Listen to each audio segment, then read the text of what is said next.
Eu tenho medo de machucar quem eu amo. Sei lá, acho que amor e ódio são duas palavras muito pesadas e por isso eu tenho uma aversão extrema a usar as duas. O que me preocupa é eu estando feliz na minha cabeça, eu não saber se as outras pessoas estão felizes. Eu não sei o que se passa na cabeça das outras pessoas. Por isso que eu praticamente só usava a palavra ódio para se referir a mim mesmo e eu quase nunca falo que eu amo as pessoas. Eu tenho medo de falar isso. É muito assustador para mim. Acho que nenhuma experiência individual, né? De dor. A dor, ela também é uma parte inerente também da vida e que você também precisa aprender a como lidar com isso. Às vezes é um prazer muito oculto, né? No sentido de eu acho que vai dar errado e aí não quero que dê errado. Mas para provar minha tese dentro da minha própria cabeça, eu inconscientemente faço coisas para que isso dê errado, mesmo que eu não queira que dê errado. Né? Então, às vezes, se dá bem com o problema, talvez seja isso também, né? Às vezes, gostar disso, viciado nisso. É muito assustador para mim. Porque eu fico pensando, tipo, tá, o que isso implica? Eu tô falando isso pra pessoa. Ahn, será que a ideia que a pessoa tem da definição dela de amor é muito diferente da que eu tenho?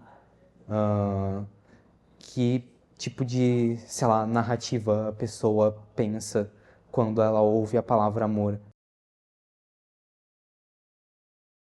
Você acha que tem muito peso, eu te amo? Ah, eu não usaria essa palavra peso, eu usaria a palavra carga. Mas basicamente sim. Acho que tem diferença, peso e carga? Eu acho porque o peso, ele. O peso parece que o peso você leva nas costas e a carga parece que você leva na mão. Sim. Ah, Eu acho que, tipo, o peso, ele.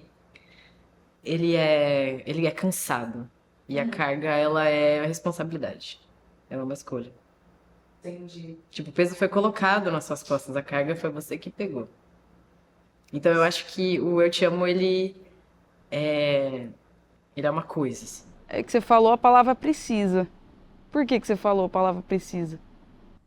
Eu fico pensando no ser humano, que a gente é o único animal que a gente sabe que a gente vai perder outras 1000 coisas, mesmo sabendo que no final a gente só vai morrer. É um choque, assim, né? Quando você para e você pensa, caralho, eu vou morrer. Uhum. Não é? É tipo, nossa, não vai doer nem nada, mas você não... É tipo, antes de nascer. Você não lembra de nada. Não tinha dor, não tinha lembrança, não tinha nada. É tipo a mesma coisa, só que você vai sumir apenas. Você acha que fica tudo preto, assim? Não, é tipo uma visão de cego. Se você pergunta pra um cego se ele vê preto, ele vai falar, o que é preto? Eu não sei o que é isso. É o nada, a ausência de algo. Acho que nenhuma experiência individual, né? De dor. Uhum. Acho que sim. Ela é histórica também, né? A gente sente dores que outras pessoas que vieram antes da gente sentiram também, né? Eles se divorciaram, você era criança? Não tão criança, mas assim, uns 14 anos, por aí. Te afetou? Na época não, mas depois afetou por conta que eles ficaram muito brigados, assim, tipo, de se olhar e querer sair na mão. Você queria que não fosse assim? Como hoje em dia eu já acostumei, mas com certeza seria melhor, porque eles não conseguem conversar sem discutir, vamos dizer assim.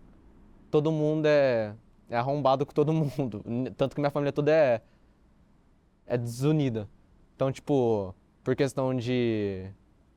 Meio que a gente é criado com experiências dos outros. Nossos pais, eles vão ensinando o que eles acham que é certo e a gente vai pegando essas coisas. Então, experiências do meu pai, experiências do meu avô, que essas coisas, tipo, são pessoas que brigam bastante, eu começo a pegar esse ranço, mesmo que agora eu percebo que, pô, não faz sentido eu ter esse ranço, eu quero parar com isso. mesmo que é muito difícil. É porque é engraçado, meu pai ele sempre foi ele sempre foi muito oposto da minha mãe.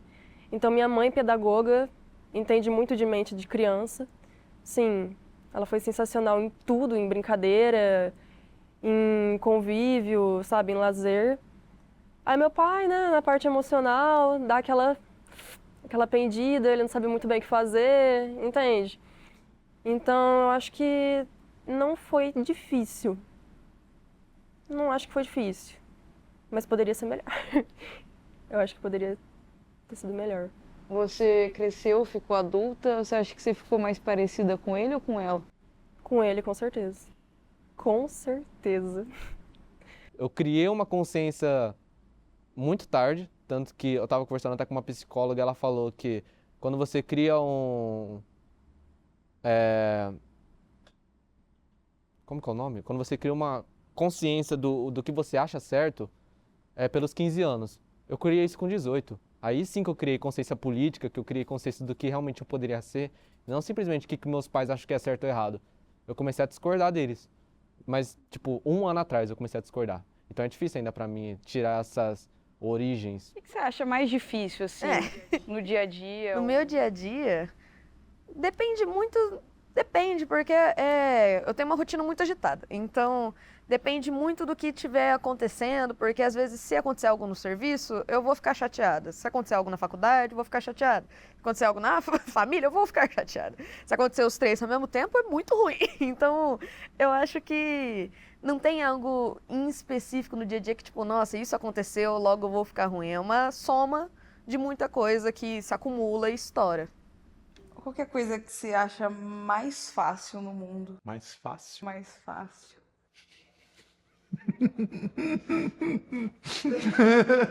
Cara, eu acho muito interessante essa pergunta, porque eu acho que muito do que a gente vive é questão de modo de produção, né? Se a gente for analisar de forma material, assim.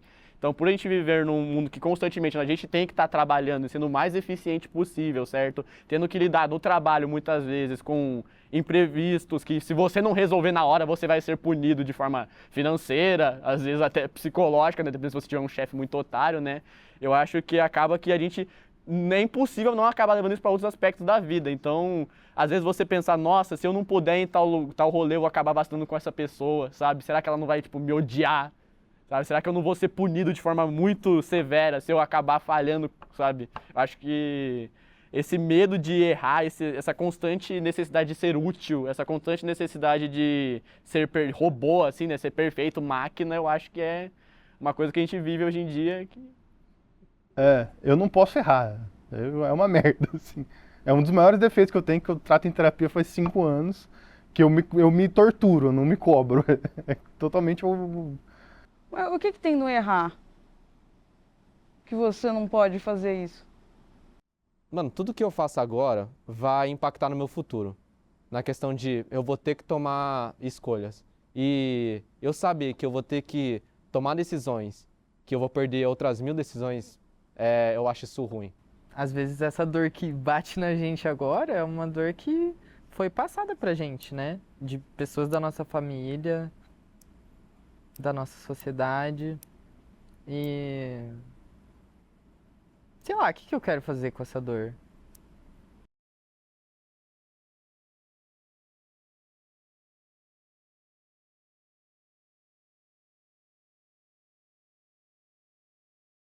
Acredito que eu, de alguma forma ou de outra, eu expresso a vontade de ter o que eu acredito ser, tipo assim, um amor que deveria ser nosso por direito, sabe? Algo que deveria ser natural, o jeito de você errar, o jeito de você ser uma pessoa esquisita, o jeito de você se cansar, certo? De você ter que dar uma pausa porque você tá cansado, sabe? Às vezes é isso que falta na nossa vida, né? Parar de se sentir culpado por falar. Você acha que você tem isso? Sim. Não me sinto mais culpada, não. Até tentaram, essa mesma pessoa que me machucou tentou pintar como se eu estivesse falando demais, fosse um problema, sabe? Então é isso, agora que eu vou falar mesmo. Geralmente essas pessoas não têm, né, muita coragem de falar. Às vezes não falava, exatamente. Nem fala que muito né? Uhum. Se achar que falar muito é um problema, é porque você não fala nada, isso é um problema também. Eu já tive muita dificuldade com isso. Sim, eu acho que eu comecei a saber conversar, hã, 2 anos atrás, 1 ano atrás. Antes disso, você não saía nenhuma frase coerente, mas acho que nem praticar um esporte, aprender a desenhar, é o tipo de coisa que você vai ficando bom enquanto você treina. Então, eu acho que eu não tinha muita interação antes, então não treinava, mas conforme eu fui fazendo, fui ficando mais natural, eu fui ficando melhor em me comunicar, em entender as outras pessoas e me fazer ser entendida, mas eu entendo que sempre vai ter um ruído, sempre vai ter algo que distorce o que a outra pessoa tá vendo. Tem gente que tá de boa em ir num ambiente que não conhece ninguém e conhecer pessoas novas lá. E eu até gosto de fazer isso, só que eu tenho muita dificuldade de interagir com pessoas que eu não conheço e também por medo de não conhecer aquela pessoa, tipo, ai, tá, quais são as opiniões dessa pessoa, qual que é a visão dessa pessoa sobre o mundo, tipo, será que eu vou conseguir me conectar com essa pessoa? Então, às vezes, parece um trabalho muito grande conversar com pessoas novas por esse medo de não conseguir criar uma conexão verdadeira com ela. Você se ama? Eu me amo. Todos os dias? Não todos os dias. Eu acho que. Acho difícil, tipo, alguém se amar o tempo todo. Eu acho que não é o tempo todo que a gente age de acordo com o que a gente gosta de ser, né? Então, acho que é difícil às vezes a gente se amar quando a gente é algo que a gente não gosta. E é meio que é meio que sua mente sempre procurando evidências do porquê que você não é digno disso. E nunca o oposto. E isso é sempre difícil. Porque quando você finalmente percebe que alguém consegue te ver, consegue te aceitar por quem você é, você finalmente consegue perceber o quão preciosa a vida é. A sua vida é. E isso é uma coisa muito poderosa e que principalmente se você nunca percebeu isso em você, cara, é uma coisa assim abalador e que é assustador até. E que muita gente tem dificuldade também de aceitar isso. Você acha que a vida é chata, assim? Bom, eu não considero a vida chata. Eu sinto que tem muita coisa que... Não é que a vida é chata, é que a gente cai na rotina. Então, se a gente pegar e fazer alguma coisinha pra sair da rotina ou começar a valorizar pequenas... Apesar de ser um papo bem de coach isso.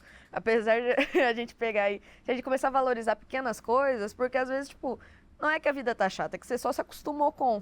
Então, às vezes, um bom dia da mesma pessoa sempre, só de você parar pra pensar, nossa, essa pessoa faz questão de me dar bom dia todo dia, já é algo que você pode pegar e falar, nossa, não é tão ruim.